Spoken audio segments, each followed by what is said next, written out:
लगा था। क्या मामला है, क्या कोर्ट ने डायरेक्शन दिया? मामला ये है कि उत्तराखंड उपनल संविदा कर्मचारी संघ हल्द्वानी के प्रदेश अध्यक्ष रमेश शर्मा द्वारा एक याचिका दायर की गई थी, अवमानना याचिका, जिसमें माननीय न्यायालय के पूर्व के निर्णय जो PIL कुंदन सिंह बनाम स्टेट ऑफ उत्तराखंड मामले में दिनांक 12/11/2018 को दिया गया था और जिसकी पुष्टि माननीय उच्चतम न्यायालय से 2024 में हो चुकी है और रिव्यू याचिका जो शासन की थी वो भी खारिज की जा चुकी है, परंतु शासन द्वारा एक के बाद दूसरे बहाने बनाकर उसको टाला जा रहा था। उसमें 3 डायरेक्शन थे मुख्यतः। एक तो इनको कहा था कि उपनल कर्मचारियों को टाइम फ्रेम के अनुसार समय समय पर जो भी स्कीम्स है राज्य सरकार की उसके तहत इनका रेगुलेशन किया गया फेज मैनर में और 1 साल के अंदर किया गया। दूसरा ये था कि इनको जो उपनल कर्मचारी हैं उनको मिनिमम पे स्केल और DA दिया जाए और उसका एरियर का भुगतान किया जाए 6 महीने के लिए। तीसरा था कि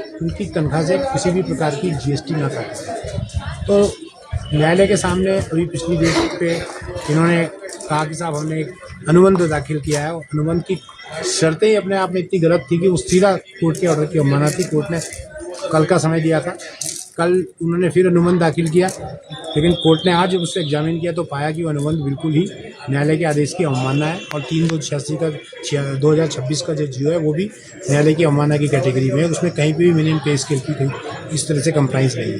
फिर न्यायालय ने ये भी पूछा उनसे कि न्यायालय के आदेश के बाद अनुबंध बनाने की क्या जरूरत थी मिनिमम पे स्केल की, वो तो आपको देना चाहिए था।